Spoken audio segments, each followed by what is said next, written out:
to kick off the season. Like, what camp is he in?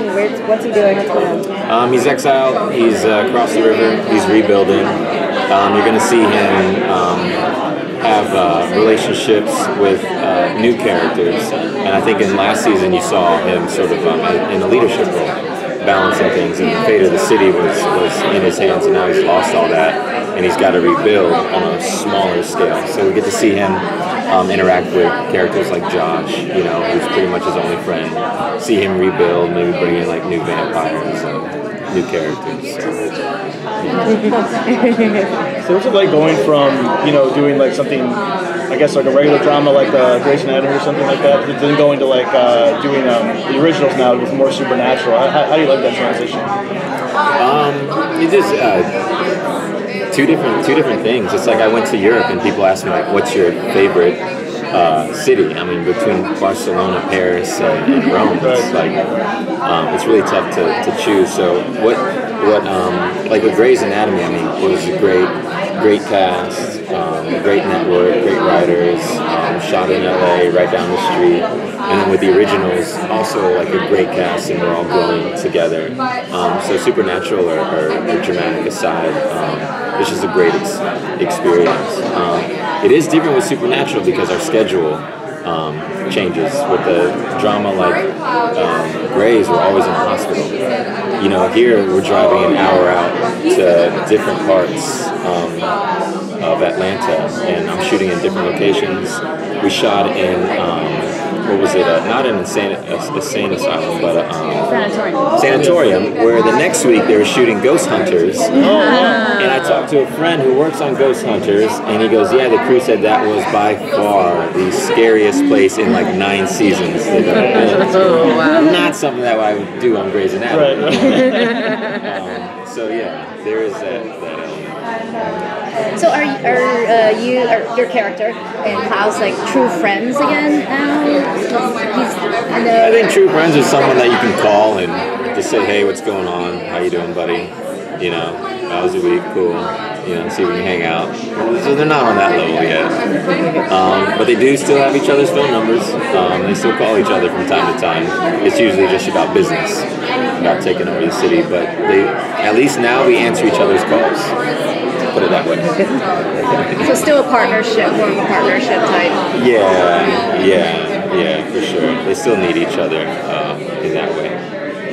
So what can you tease us about Marcel's rebuilding plan? I mean, it seems like his plans haven't exactly gone off without a hitch. His last few schemes have kind of gone awry. I'm hoping he's going to try something new. But yeah, he was the man who took over the city, and now everyone else is trying to do it present day. And so they're going to come to him for advice, you know, and that also means working together with other characters that he hasn't worked with before now that Klaus is sort of out of Marcel's picture. And yeah, like I said, you'll get to see how he rebuilds present day, and maybe, I don't know if we'll see flashbacks of how Marcel built his status and following from the past. Is there a piece of Marcel's backstory, some flashback that you'd be curious about? Oh yeah, I would like to see like taking over New Orleans and using the witches to push out the werewolves, and then getting Davina and using her to subdue the witches. It's a real interesting time. It's kind of like dipping back into American history, and you wonder, like, through all those power struggles between breaking off from Civil War, colonial rule, and every other thing, power in the 60s and civil rights and things like that. And now we have America, and so there's a lot of history there for Marcel and the city of New Orleans. Will Cammy and Marcel be a thing in season 2? There's still a little romance there that's still carried over from season 1. So yeah, there's definitely a storyline there. Do you think Marcel is comfortable to be the second in command in New Orleans? Yeah, I mean, I think he has the understanding of being immortal. Like, sometimes you gotta, take a back seat, but there's hope. because of that whole eternity thing that he might, be able to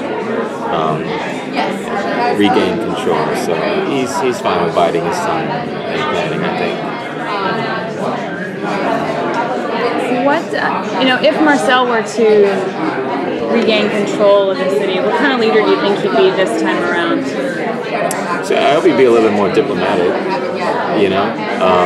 I think he thought he was diplomatic in the sense that vampires had all the freedom, but he left out the wolves and the witches. So I would like to see him try to unite them. But, you're going to have to find, I think, a common enemy, whatever it is. I don't know, maybe they'll fight global warming or, just something. I hope he figures that out. Like, you have to fight something outside of yourselves, the supernatural community. Philanthropist vampires. Yeah, why not?